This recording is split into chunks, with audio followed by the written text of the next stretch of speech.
મિત્રો આજે આપણે નવું ચેપ્ટર શરૂ કરીએ છીએ કાર્યશીલ મૂડીના હિસાબો. કાર્યશીલ મૂડીના હિસાબો પહેલા તો આપણને એ ખબર પડવી જોઈએ કે કાર્યશીલ મૂડી એટલે શું.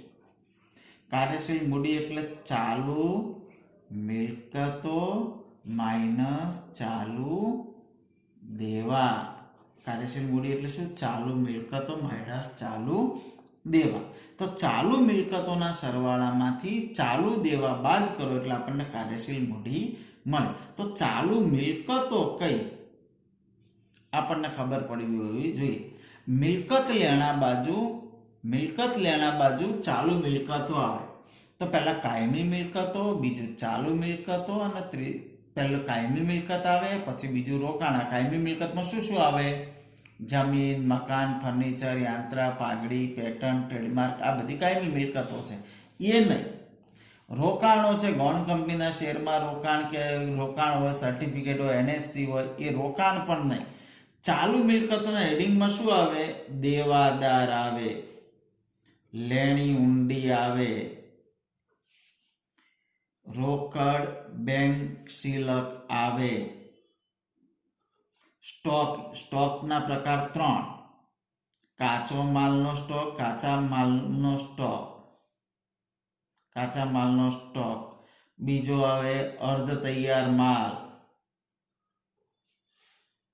સ્ટોક, તૈયાર માલનો સ્ટોક. આ અગાઉથી ચૂકવેલ ખર્ચ. આ પ્રકારે ચાલુ મિલકતો આવે.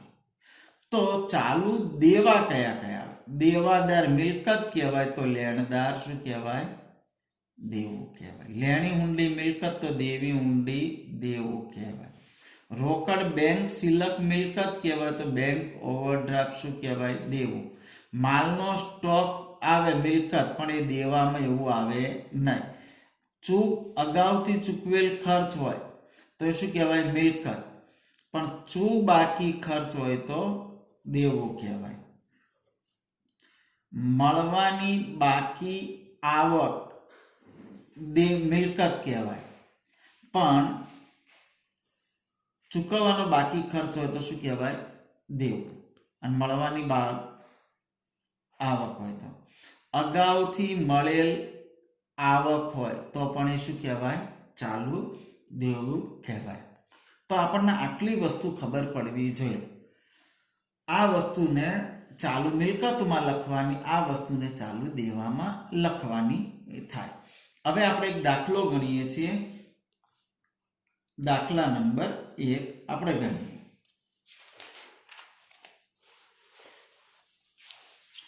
સિદ્ધિ એન્ટરપ્રાઇઝ લિમિટેડ વાર્ષિક બજેટ તૈયાર કરે છે. વાર્ષિક એટલે વર્ષનું. તેને સંબંધિત માહિતી નીચે મુજબ ફરી આપી છે. વેચાણ કર્યું છે 46,80,000. એ કુલ વેચાણ કિંમત કેટલા એકમોની છે? 78,000 એકમની. એટલે 78,000 એકમો 46,80,000 વેચાય. એમાં 25% રોકડ વેચાણના, બાકીનું કેટલું? 60%. કાચા માલ સામાનની પડતર વેચાણ મૂલ્યના 60%. મજૂરીની પડતર એકમ દીઠ 6 રૂપિયા. ચલિત શિરોપરી ખર્ચ 1 રૂપિયા. સ્થિર શિરોપરી ખર્ચ 5 લાખ. એમાં 1,10,000 ઘસારો છે. ઘસારો એ બિન રોકડ ખર્ચ કહેવાય. ખર્ચ ખરો પણ બિન રોકડ, એમાં પૈસા જાય નહીં. અંદાજિત સ્ટોકની સપાટી. કાચો માલ સામાન 3 અઠવાડિયા સ્ટોકમાં પડી રહે છે. આપણે જે કાચો માલ સામાન ખરીદીએ એ 3 અઠવાડિયા સ્ટોકમાં. ચાલુ કામ વર્ક ઇન પ્રોગ્રેસ 1 અઠવાડિયું. એમાં મટીરિયલ 100% વપરાયેલો. લેબર એટલે કે મજૂરી અને પરોક્ષ ખર્ચા 50%. ફિનિશ્ડ ગુડ એટલે કે તૈયાર માલનો સ્ટોક 2 અઠવાડિયા. દેવાદારોને 4 અઠવાડિયાની શાખ આપવામાં આવે. લેણદારોને 4 અઠવાડિયાની. શિરોપરી ખર્ચ ચૂકવણીનો ગાળો 2 અઠવાડિયા. શિરોપરી ખર્ચ ચૂકવવાનો, મજૂરી ચૂકવણીનો 2 અઠવાડિયા અને હાથ પરની રોકડની જરૂરિયાત 50,000. કંપની માટે વર્ષનું કાર્યશીલ મૂડી બજેટ તૈયાર કરો. એક વર્ષ માટે 52 અઠવાડિયા, એક વર્ષના અઠવાડિયા કેટલા? 52, અને એક મહિના માટે 4 અઠવાડિયા ધારો. દેવાદાર વેચાણ પડતરે ગણો. દેવાદાર કઈ કિંમતે ગણવાના છે? વેચાણ પડતરે. વેચાણ કિંમત જુદી ને વેચાણ પડતર જુદી, તો વેચાણ પડતરે ગણવાના છે. તો આ માહિતી આપી છે, એના ઉપરથી આપણને આના ઉપરથી પહેલા એકમ દીઠ વેચાણ કિંમત નક્કી કરવાની પહેલા આપણને આપી નથી. એકમ દીઠ વેચાણ કિંમત. એકમ દીઠ વેચાણ કિંમત કેટલી? કુલ વેચાણ કિંમત કેટલી છે? 46,80,000 એ 78,000 એકમના. 46,80,000 એ 78,000 એકમના. તો એક એકમના કેટલા થાય?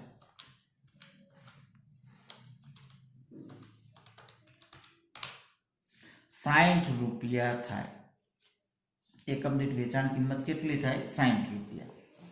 હવે વર્ષના કેટલા એકમો આપ્યા છે મિત્રો? આપણને 78,000. વર્ષના 78,000. દાખલામાં બધા અઠવાડિયું કરીશું, તો અઠવાડિયાના એકમો કેટલા?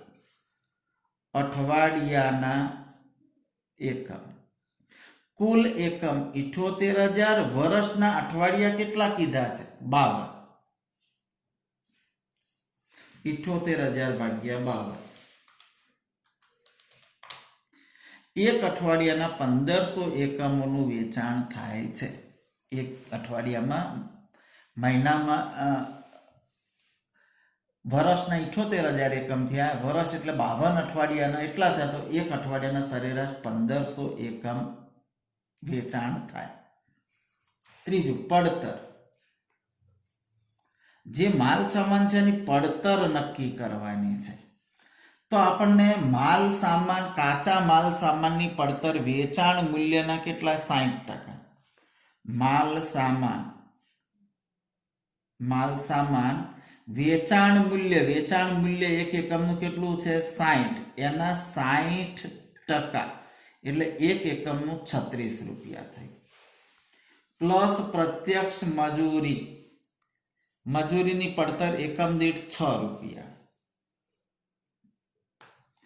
પ્લસ ચલિત શિરોપરી ખર્ચ, સ્થિર શિરોપરી ખર્ચ. હા, એટલે શિરોપરી ખર્ચ, ચલિત અને સ્થિર. આપણે એકમ દીઠ પડતર શોધવાની છે. તો ચલિત તો આપણને કેટલા આપ્યા છે? ચલિત શિરોપરી ખર્ચ એકમ દીઠ 1 રૂપિયો આપ્યો છે. સ્થિર આપણને કુલ આપ્યા છે 5 લાખ આપ્યા છે. એમાં 1,10,000 તો ઘસારો છે. ઘસારો બિન રોકડ ખર્ચ કહેવાય. તો 5 લાખમાંથી ઘસારો બાદ કરી દો એટલે કુલ સ્થિર ખર્ચ આપણને મળે, બિન રોકડ વાળો ખર્ચ. એ 78,000 એકમનો કુલ છે, એટલે એકમ દીઠ કરવો હોય તો 78,000 વડે ભાગવાનો.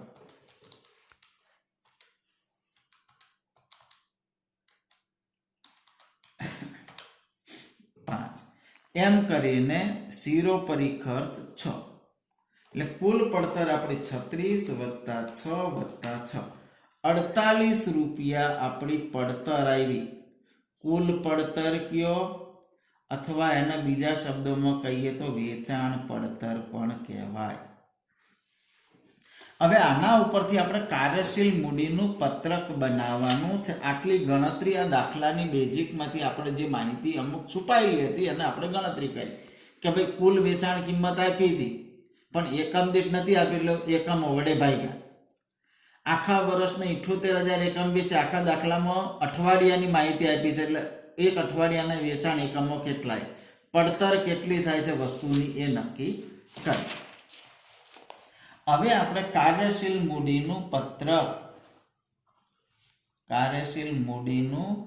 પત્રક તૈયાર કરવાનું છે.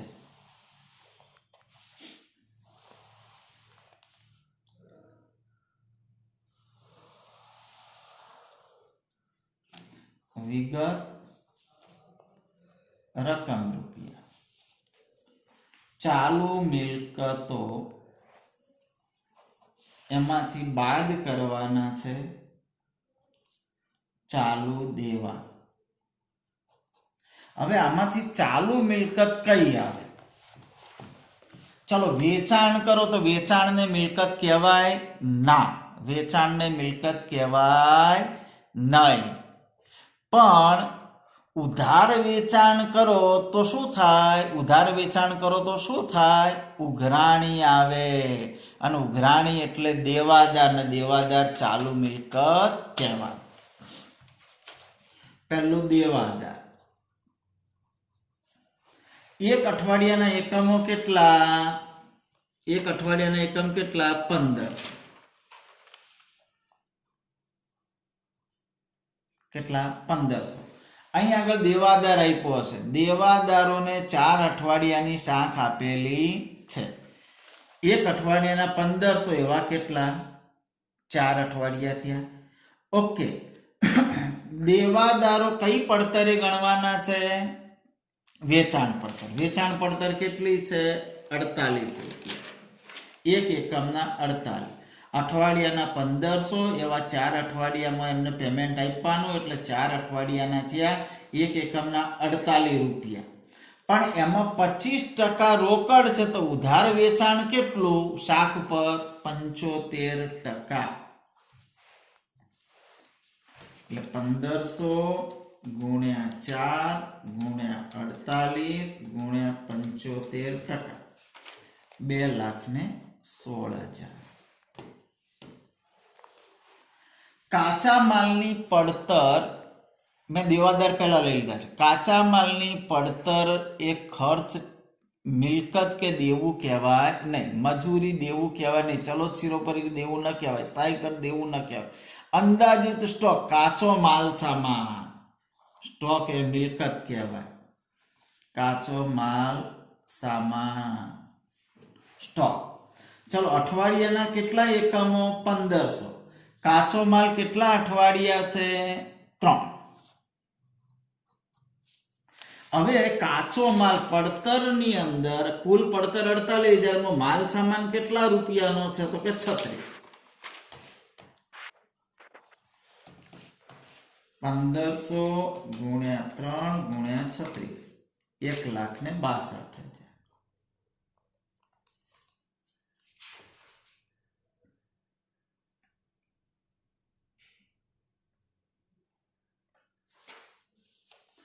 એના પછી આપ્યો છે ચાલુ કામ। સ્ટોક એ મિલકત કહેવાય, એમાં ચાલુ કામ।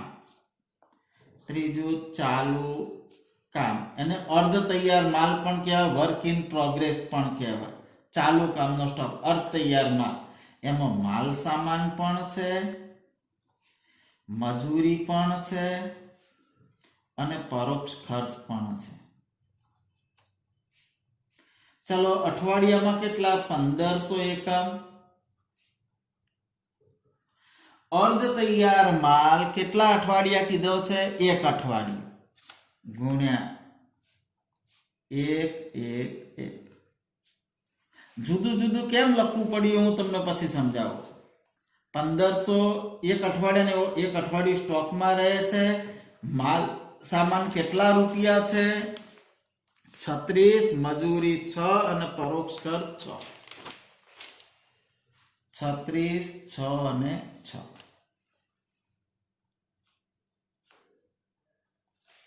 હવે એમાં માલ સામાન 100% અને મજૂરી અને ઓવરહેડ 50%। હા, 100%, 50%, 50%। એટલે 1500 ગુણ્યા 1 ગુણ્યા 36 ગુણ્યા 100%, એટલે આ આવ્યું 54,000। 1500 ગુણ્યા 1 ગુણ્યા 6 ગુણ્યા 50%, 4500। 1500 ગુણ્યા 1 ગુણ્યા 6 ગુણ્યા 50%, 4500। एम करीने अर्ध तैयार माल 54,000 वत्ता 4500 वत्ता 4500 थाय 63,000। એના પછી ફિનિશ્ડ ગુડ, તૈયાર માલનો સ્ટોક. એટલે ફિનિશ્ડ એટલે તૈયાર, ગુડ્સ એટલે માલ સામાન. 2 અઠવાડિયા. તૈયાર માલ સ્ટોક, તૈયાર માલ સ્ટોક. અઠવાડિયાના એકમો કેટલા? 1500. કેટલા અઠવાડિયા છે તૈયાર માલનો સ્ટોક? 2 અઠવાડિયા. તૈયાર માલ એટલે પૂરેપૂરો તૈયાર થયો છે એવા એક એકમની પડતર કેટલી છે? 48. 1500 ગુણ્યા 2 ગુણ્યા 48, 1,44,000. ચલો દેવાદારો તો આપણે ગણતરી કરી દીધી. લેણદારો એ દેવું કહેવાય. લેણદાર એટલે વેપારી એટલે જેના પાસેથી આપણે કાચો માલ સામાન ખરીદીએ છીએ એને કહેવાય વેપારી, અને કહેવાય લેણદાર. લેણદારોને 4 અઠવાડિયાને, 1 અઠવાડિયાના 1500 એકમ, એવા 4 અઠવાડિયા. હવે લેણદાર પાસેથી આપણે શું ખરીદીએ છીએ? તૈયાર માલ ખરીદીએ. તૈયાર માલ કોને વેચીએ? ગ્રાહકને. દેવાદારને તૈયાર માલ વેચીએ 48. અને વેપારી પાસેથી ફક્ત માલ સામાન ખરીદીએ 36 રૂપિયા. 1500 ગુણ્યા 4 ગુણ્યા 36, 2,16,000. શિરોપરી ખર્ચ ચૂકવણીનો ગાળો. શિરોપરી ખર્ચ એટલે કયો? શિરોપરી ખર્ચ રૂપિયો અને 5 એમ કરીને 6 રૂપિયા છે. ચુબાકી શિરોપરી ખર્ચ એકમો કેટલા? 1500. ચલિત ખર્ચ શિરોપરી ખર્ચ 1 રૂપિયો ચલિત ને 5 રૂપિયા સ્થિર, એમ કરીને 6 રૂપિયા થાય. 1500 એકમ કેટલા અઠવાડિયા કીધા છે શિરોપરી ખર્ચના? 2 અઠવાડિયા. 2 અઠવાડિયા. 1500 ગુણ્યા 2 ગુણ્યા 6, 18,000 રૂપિયા. મજૂરી ચૂકવણીનો ગાળો 2 અઠવાડિયા. 2 અઠવાડિયા પછી મજૂરી ચૂકવવાની થાય એટલે 2 અઠવાડિયાની ચૂકવવાની બાકી રહે. બાકી મજૂરી 1 અઠવાડિયાના 1500, એવા 2 અઠવાડિયા, અને મજૂરી હતી એકમ દીઠ કેટલા રૂપિયા? 6 રૂપિયા. એટલે એ પણ 18,000. હાથ પર રોકડની જરૂરિયાત 50,000. રોકડ શિલક મિલકત કહેવાય.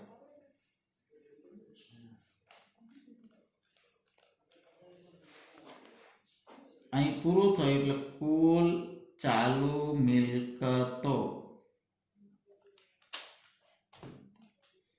2,16,000 વત્તા 1,62,000 વત્તા 63,000, 1,44,000 વત્તા 50,000, 6,35,000. કુલ ચાલુ દેવા 2,16,000 વત્તા 18,000 વત્તા 18,000, 2,52,000. ચાલુ મિલકતોમાંથી ચાલુ દેવાનો સરવાળો બાદ કરો. 3,83,000 આ કહેવાય કાર્યશીલ મૂડીની જરૂરિયાત. કાર્યશીલ મૂડીની જરૂરિયાત 3,83,000 રૂપિયા આવે. આ દાખલો જોવાનો છે, ફરીથી ગણવાનો છે.